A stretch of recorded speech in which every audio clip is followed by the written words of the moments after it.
Bonjour à toutes et à tous. Voilà, je vais vous parler ce matin d'un sujet qui est comment être pur. Alors, parce qu'on se pose la question, hein, parfois on ne se sent pas assez pur.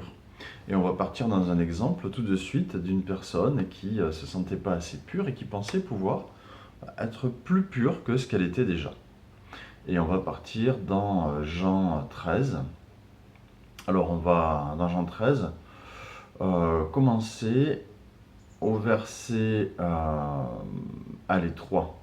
Jésus savait que le Père avait remis toutes choses entre ses mains, qu'il était venu de Dieu et qu'il s'en allait à Dieu. Se leva de table, ôta ses vêtements et prit un linge dont il se ceignit. Ensuite, il versa de l'eau dans un bassin et il se mit à laver les pieds de ses disciples et à les essuyer avec un linge dont il était saint. Il vint donc à Simon-Pierre et Pierre lui dit : Toi, Seigneur, tu me laves les pieds ? Jésus lui répondit : Ce que je fais, tu ne le comprends pas maintenant, mais tu le comprendras bientôt. Pierre lui dit : Non, jamais, tu ne me laveras les pieds. Jésus lui répondit : Si je ne te lave, tu n'auras point de part avec moi. Simon-Pierre lui dit : Seigneur, non seulement les pieds, mais encore les mains et la tête.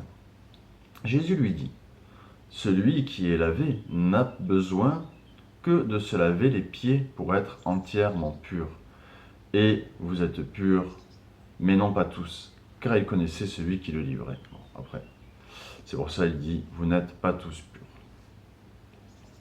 Alors, parce qu'il y a quelqu'un chez qui le message de Jésus n'est pas entré. Bon, c'est Judas. On ne va pas rentrer dedans là maintenant. Mais quand on est baptisé, puisque Jésus dit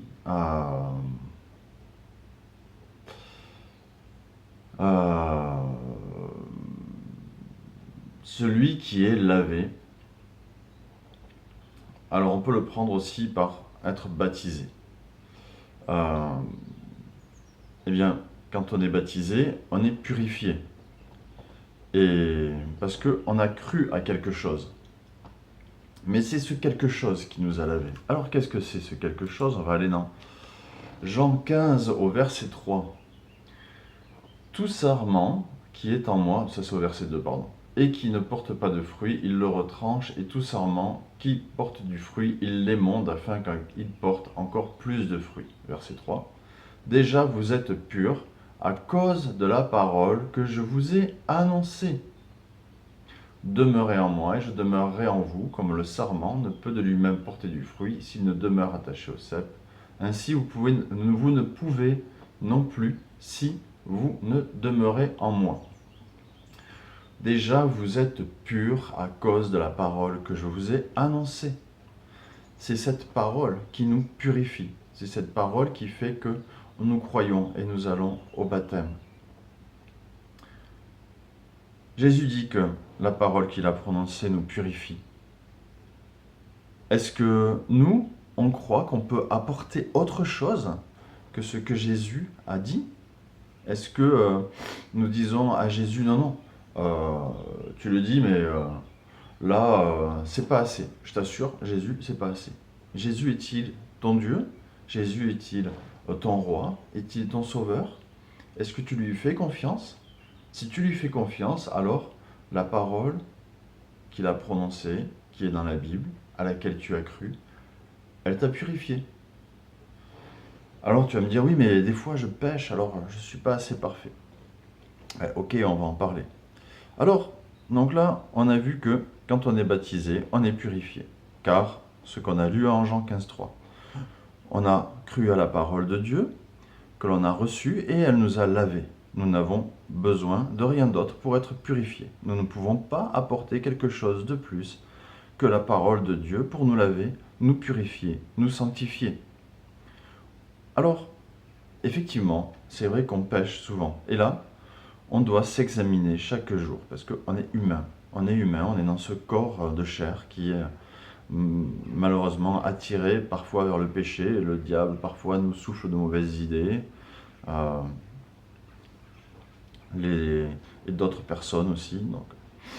Donc on doit s'examiner chaque matin avant la journée. Ça, moi je le recommande, mais je pense que la Bible aussi, on va voir ça. On doit s'examiner chaque matin avant la journée, ou de se coucher, moi je dirais avant la journée et avant de se coucher. Et confesser aussi ce qui ne va pas pour ne laisser aucun accès au diable et rester dans la présence du Seigneur. Donc on va lire Éphésiens 4, verset 26. On va commencer au 25. C'est pourquoi renoncez aux mensonges et que chacun de vous parle selon la vérité à son prochain, car nous sommes membres les uns des autres. Si vous vous mettez en colère, ne péchez point, que le soleil ne se couche pas sur votre colère, ne laissez aucun accès au diable.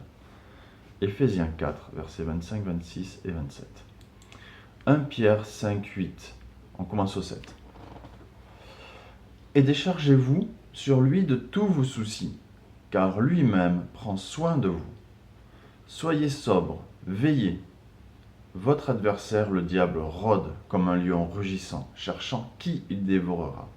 Résistez-lui avec une foi ferme, sachant que les mêmes souffrances sont imposées à vos frères dans le monde. Donc soyez sobres, veillez. Votre adversaire, le diable, rôde comme un lion rugissant, n'est-ce pas? Donc veillez et résistez-lui avec une foi ferme. Et déchargez-vous sur lui, sur Jésus, de tous vos soucis, car lui-même prend soin de vous. Là aussi, c'est un appel à ne pas se tourner vers d'autres choses, des saints, la Sainte Vierge, ou je ne sais pas quoi d'autre encore. Déchargez-vous sur lui de tous vos soucis. C'est pas les confier à quelqu'un d'autre. Des fois, si vous avez un problème, vous pouvez en parler à un frère ou une sœur, mais spirituellement, il n'y a que lui qui peut réellement prendre soin de vous. Ça, bien attention. Il y a un peu de bruit chez moi, peut-être. Je ne sais pas si vous entendez, mais j'ai 3 chats ces temps-ci. Voilà. Alors, maintenant, quand même, on va pas terminer sur quelque chose qui parle du diable, on va quand même terminer sur quelque chose qui parle de Jésus. Donc, on va aller dans 1 Jean 2, verset 1.